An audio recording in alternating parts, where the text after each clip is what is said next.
Hello, it's Kimberly Rutherford, and I want to share with you today the 7 greatest reasons that people fail in their entrepreneurial ventures. We hate to think of that, but we all see the figures, and it's 90% or 97%, depends who you ask. And with that many people who don't make it, there are probably some common reasons. So I'd like to talk about that for just about 2 or 3 minutes today. In context, this knowledge came out of a course I've been taking with Mark Hoverson, who's one of the co-founders of the Internet Lifestyle Network.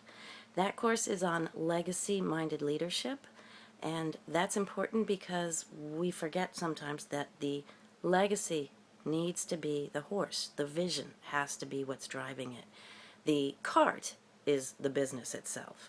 Anyways, assuming that you're all past that and you're either currently an entrepreneur or thinking about becoming it, great, because that is by far the easiest, least expensive, most dynamic vehicle toward real wealth creation in the modern day that there is. So it's a place that many of us want to be. If you're brand new to this journey, I hope that these 7 common fails will help you think things through while you're building your infrastructure.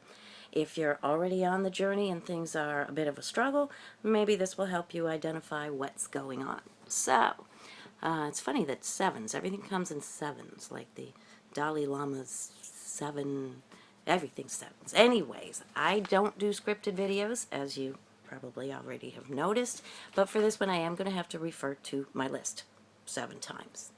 Okay, here we go. The reason so many people fail with an infrastructure lack when they're building their own business, their own vision, their own dream. Number 1 would be the attitude of, I'm going to try this, and if it works out, then I'll get serious about it. Unfortunately, that lack of commitment is self-defeating right from the beginning. I mean, if you're not serious enough to read the books, to take the courses, to study and learn and share, it's not going to work. So, it comes along with the territory of people working online where the really low investment that you need to make financially often leads to a low commitment level for people. So, number 1, lack of commitment. Number 2, our restricted interaction with, well, millionaires or truly successful people. It hinders our ability to think big, to put ourselves in that situation. We don't have the example, the thought pattern of being able to imagine ourselves being that successful because we're not used to being around people of that stature. Now, how do we counteract that one?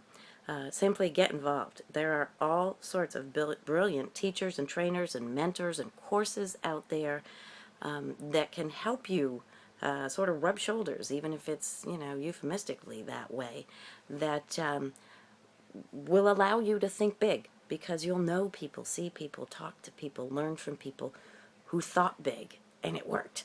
So, number 2 would be that restricted interaction. Number 3, our perceptions about money are a big reason that many people fail when they try to start their own business. One aspect of that being that we're trained to think in terms of debt as opposed to investment. So if you know that there's a course that would really help your understanding, which would help you build your infrastructure so that you really could achieve that vision, don't think of it as $1,000 that you're going to put on a credit card and you'll be paying off a debt. Think of it as seed money. Think of it as an investment in your vision. If you're not able to change that mindset in terms of the investment, then you're probably going to end up being one of the 97%.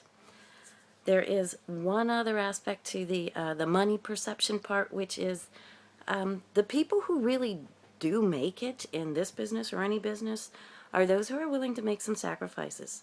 So if you absolutely cannot give up on your middle-class comforts on the road to building something much, much bigger, that probably will put you in the 97% too. I mean, people balk at such tiny amounts.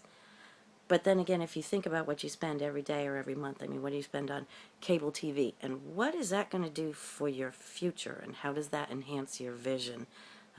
Number 3 then is perceptions about money as being something you really need to explore on your own.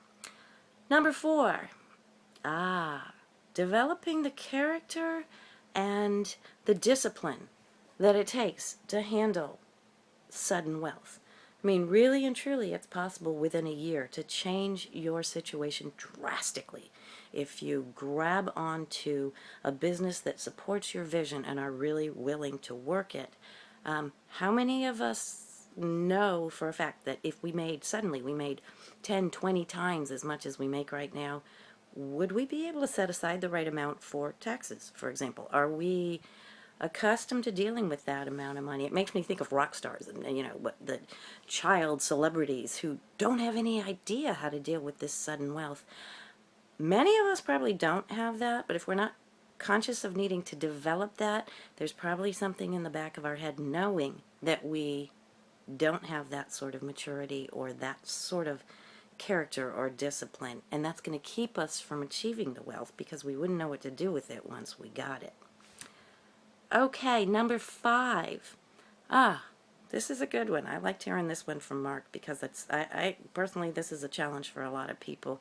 One of the reasons that we fail is that we're uncomfortable with the idea of telling other people exactly what to do. You can't do everything alone. I mean, when you're talking to and about or learning from these people who are making 7, 8 figures, they're not doing that in a vacuum, okay? They have people working with them. They're not only that people are able to duplicate what they do, but people supporting their work. And they need to be able to tell people exactly what to do. They need to have standards of excellence and be able to communicate those. I think we're uncomfortable with that because deep down we worry that people won't like us, or what will people think if I'm telling them exactly what to do? The answer, unfortunately, is it doesn't matter. I mean, if you're taking that authority with all good integrity and you're telling people to do the right thing, it doesn't matter what they think about you. But that little mental block is one on our list of why 97% of us aren't going to make it. Okay, one more. Lack of will. This is a common one, and you'll hear this a lot because all the motivational stuff going around is directed toward exactly this. To really succeed in any entrepreneurial venture, you're going to need guts. You're going to need will and determination. You're going to have to keep working it even when it's tiring, when it doesn't seem like it's paying off as quickly as you would like. And if you have in place within you an excuse system, it will definitely put you in the fail category. An excuse for why it didn't work. I mean, I do talk to people all the time who say, oh, I've tried, 10 different programs and none of them worked because. Well, the common denominator there, is you. So the excuses aren't going to cut it. The will has to be that I will make it work. I won't go into that one in much more detail because that rates, 10 more videos on its own. And the last of the 7 biggest reasons why people fail when starting a vision or trying to create their own entrepreneurial dream is exactly that, is lack of vision. That if you don't have the legacy leading the cart, if you don't have the horse, then you're going to float. There won't be a driving cause to it. Anyways, not to scare anybody, I don't know if it's 97%, 90%, what.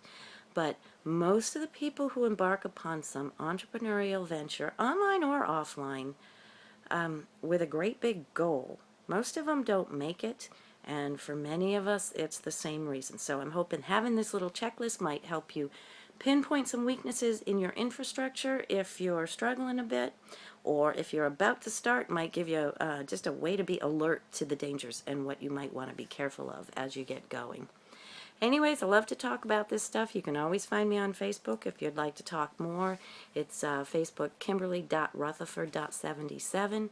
You can email me. It's kimberly@lifestyle.kim. You can read my blog. That's blog.lifestyle.kim. I'll put links and everything below here so I'm easy to find. And I hope you all can avoid those 7 great pitfalls that will undermine your infrastructure. Have a great day. Do well. Cheers. Change the world. And peace.